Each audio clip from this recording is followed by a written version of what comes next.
so far succeeding in limiting our access to exercise our constitutional right. It's not a constitutional right. By the way, these are the same people who don't believe in the constitutional right to keep and bear arms, which actually is a constitutional right. Right next to number one, which includes, by the way, freedom of speech, which you also don't believe in. You're stepping over a right to grab ones that don't exist. Like, freedom of speech, let's move that over here. Right to bear arms, I don't really like it because David Hogg was in a Michael Moore film. 14th Amendment, right to privacy, therefore you can have an abortion at 32 weeks, says Elizabeth Warren. This one I'm pretty confident on. So this has been trending for 2 days now. And, of course, Georgia and Alabama. There's been so much misinformation out there. Yes. It really has been driving me nuts. And I don't just want to say, oh, it's driving me crazy, it's wrong. I want to let you know as to why it's incorrect. And I want to know what, I guess, intellectual fallacies you've seen most out there. So here are a couple of claims that I've seen most. One of them, let's go right off the bat. They've been claiming everywhere, by the way. And AOC kind of claimed it, but it was, people said they misinterpreted her tweet. I don't know, I'll give it to her borderline. You don't need AOC on this one because everyone else has been saying that these laws constitute jailing women for murder. If a Georgia resident plans to travel elsewhere to obtain an abortion, when she comes back, she could face 10 years imprisonment. Meaning abortion could be punishable in prison. Whom are you going to imprison? Every woman who's had a fertilized egg pass through her? No, you just. I don't know, Mr. the mechanical engineer guy.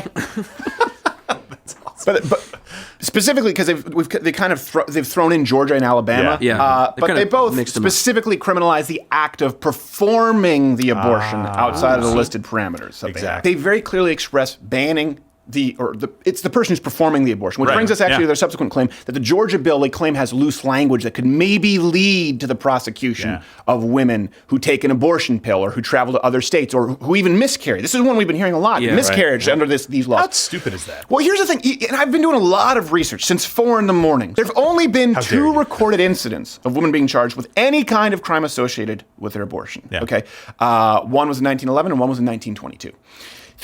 Unless I'm wrong about this, throughout the entire history of Anglo-American Western law, only one woman was ever charged with the crime of self-abortion. That specific crime, 1599. You have to go back to the 1500s. No woman ever in the history of modern Western law, as far as I know, let me know if I'm wrong, has been charged with a crime for miscarrying. Yeah, I've not seen it. Do you know if again? 1599, one time. At one point he was, well, you know what, maybe before Roe v. Wade, people weren't being locked in the slammer because they were taking a pill. That's not what was happening. By the way, hit the notification bell. Some Midwesterners love that hockey reference. Bookmark the page because notification bells don't mean a whole lot if you're subscribed. Of course, join Mug Club and iTunes. Leave a review rating there. Here's another thing, too, that people have been saying, that it's just right-wing extremism and that it's completely unprecedented. That's actually from Salon. They actually wrote about how they will try to put you in jail for This is something I think people don't understand. We have pretty liberal laws regarding abortion. The majority of European countries actually have abortion bans after 12 weeks, and a lot of them require a waiting period after consulting with a doctor. I don't understand this. I don't understand this, though, either. At least it's intellectually consistent for these people who say abortion, period, on demand, no questions asked, because to me, either it's a tragedy or why should it be rare? Exactly. Who cares? Why would you want it to be? Does anyone want pap smears to be rare? Nope. No. Does anyone want doctor checkups to be rare? No. Does anyone want people removing swollen tonsils to be rare? No. So I don't. Either it's a tragedy or who cares whether it's rare. So I'm glad that at least right now we're having this conversation openly and honestly. Another claim that this is a big fear-mongering claim from the left, and it's not entirely, by the way, unfounded, that this is going to 100% lead to the overturning of Roe v. Wade. Setting up a potential showdown in the highest court of the land. Alabama's new abortion law, the strictest in our country, is setting up a direct challenge to Roe versus Wade. Donald Trump said in the third debate with Hillary Clinton, if I get 2 or more appointments to the Supreme Court, automatically, that's the word he used, automatically Roe v. Wade will be overturned. And I think the president was exactly right. Roe v. Wade not according to Kavanaugh. And every woman in Alabama who gets pregnant is going to be forced to give birth soon. Okay. So here's the thing. It could. Some people would like to see it overturned. Yeah. Probably a lot in Alabama. Well, we know for a fact, yes, a lot in Alabama. That's a separate issue from the argument. There's a few common misconceptions about Roe v. Wade and what would happen if it were overturned. Okay. All states place restrictions, or most states place restrictions, regulations on abortions outside of the federal purview. Texas, they wanted to ban abortion after 20 weeks, which Elizabeth Warren famously opposed because she's a moral lady. Everyone has the hill they're willing to die on. What's yours? The hill littered with dead babies. Yeah, it's the dying hill. That's why I thought it was most appropriate. The hill I want to die on is the dying hill. Colorado, 34 weeks. Virginia, 25 weeks. And these laws often make it, Bill, you probably know about this, half-Asian Bill, they make it to higher courts. Yes, so there's truth to that. Yeah, they do. I mean, the case itself allows to have different restrictions based on the trimesters. That was the kind of fundamental, practical application of it. And so we have always, since Roe versus Wade, had limitations. And really, again, I think it goes back to your point, which is where if you really do think it's as easy as clipping a nail and it's as morally irrelevant as clipping a fingernail, then you're probably more consistent to just say it should be allowed always. Right. And in these other states, essentially to say, that Roe versus Wade may be challenged. Well, Roe versus Wade is a very complex opinion that sets different types of restrictions at different trimesters. And it also has a certain basis in the 14th Amendment, the right to privacy. And so you can maybe parse some of those. Can you explain that? Because that's something a lot of people don't know. They think that Roe v. Wade says there's a constitutional right to abortion. And they think in the Constitution there's some interpreted right to abortion. So what the 14th Amendment, which was the basis of the opinion, is saying that, yes, here you have the Constitution through the Bill of Rights, which says, or rather through an amendment, it wasn't in the Bill of Rights, but to say you can have a right of privacy, which that word isn't actually there, but it's interpreted as one of the rights that are broadly enumerated in the 14th Amendment. And then from that derivative right to privacy, you then have a further subderivative right that says that your body and being able, what you are going to do with your body. So, and I think intellectually, like at a very high level, a lot of people wouldn't understand. I mean, there's a lot of, libertarian fans of the show who would say your right to privacy allows you to put in your body whatever you want, or to be able to do with your body whatever you want. So it's not like that entire spectrum of argument. No, and by the way, I think that's a valid argument. I think libertarians who say, not only do I think pot should be legal, but I think someone should be able to shoot heroin in their house if they want to. I think it's very hard to argue against that constitutionally. And it's a compelling argument. But the difference becomes when, for example, you have a different heartbeat. Right. Yeah, you're hurting someone else in there, and where you draw a line, again, under the libertarian philosophy,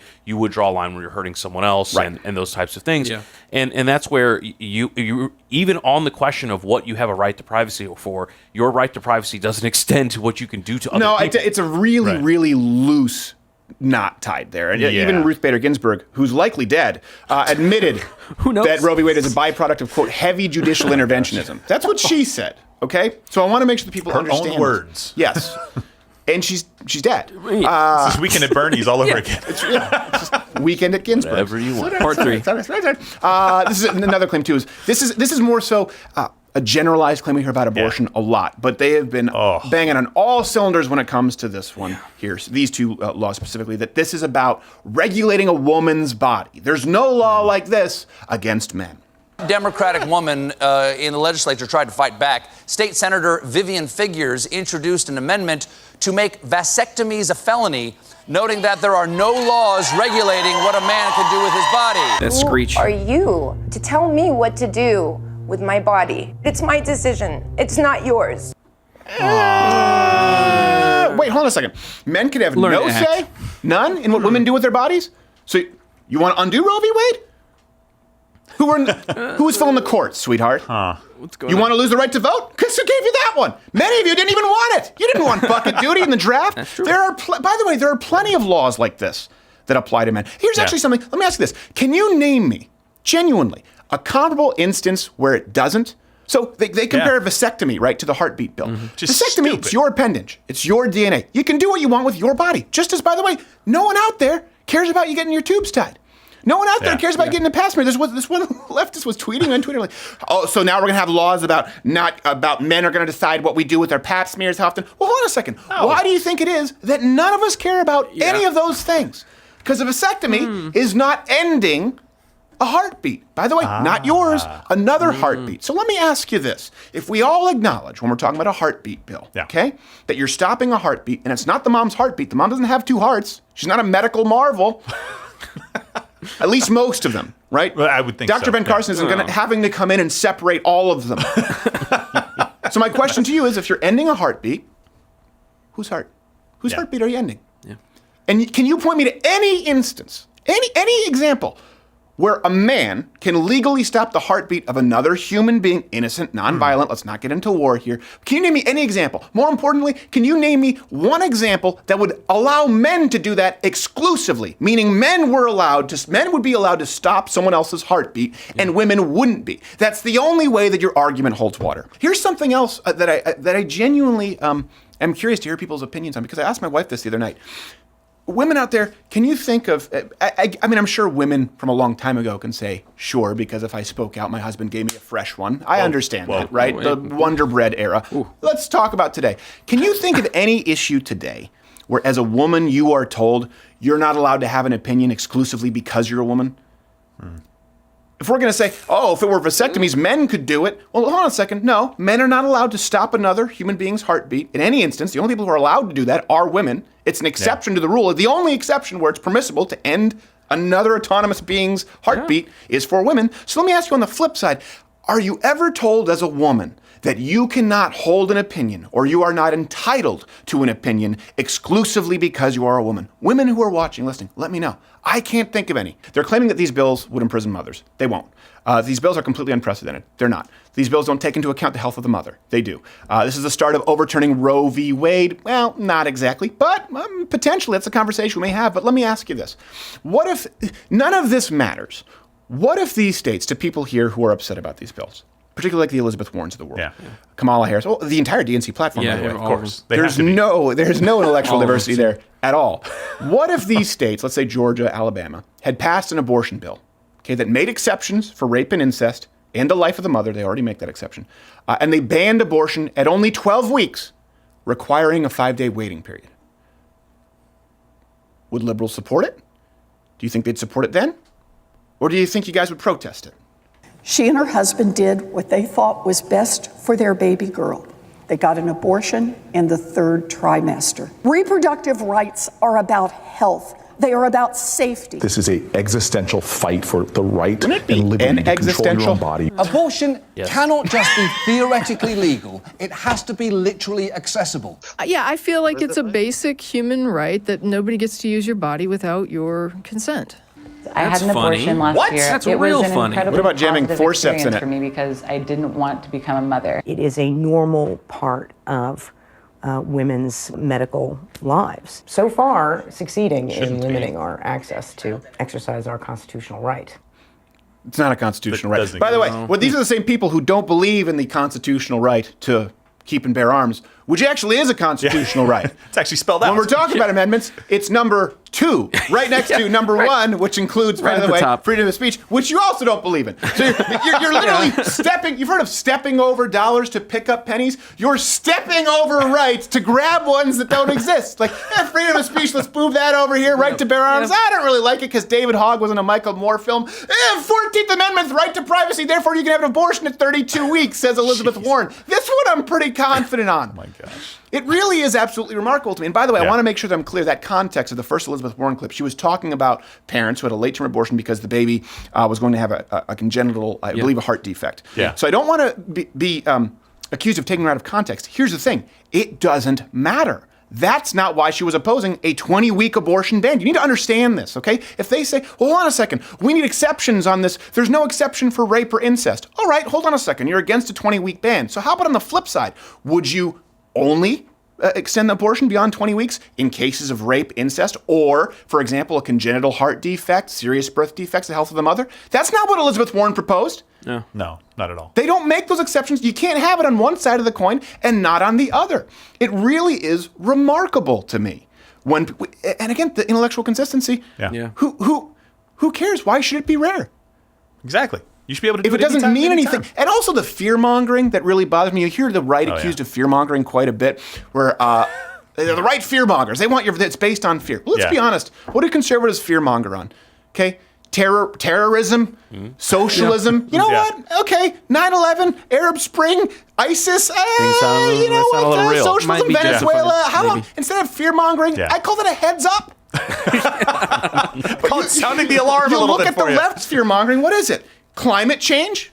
Polar ice caps were supposed to be gone, by the way. The entire world was supposed to be in famine aside from North America and parts of Europe. 11 years, 8 months. Florida's supposed to be gone. No more coral reef, no more fish. Not saying there's no climate change, but the catastrophes certainly haven't happened. Right. Abortion. If you ban abortion, you're going to be jailed for miscarrying. So whereas the right fearmongers gives you a heads up based on things that have actually happened and are currently happening across the world. The left fearmongers on things that can't be proven, never happened, they move on to the next thing. No one in this country has been regularly arrested for having abortions or for miscarrying. If you accept that wholesale, you have bought false fear-mongering. It's not even close to the truth. And at least we can correct that. We can get to the conversation of abortion at large. Hey there, if you like this video, this is the part where I would usually tell you to subscribe, but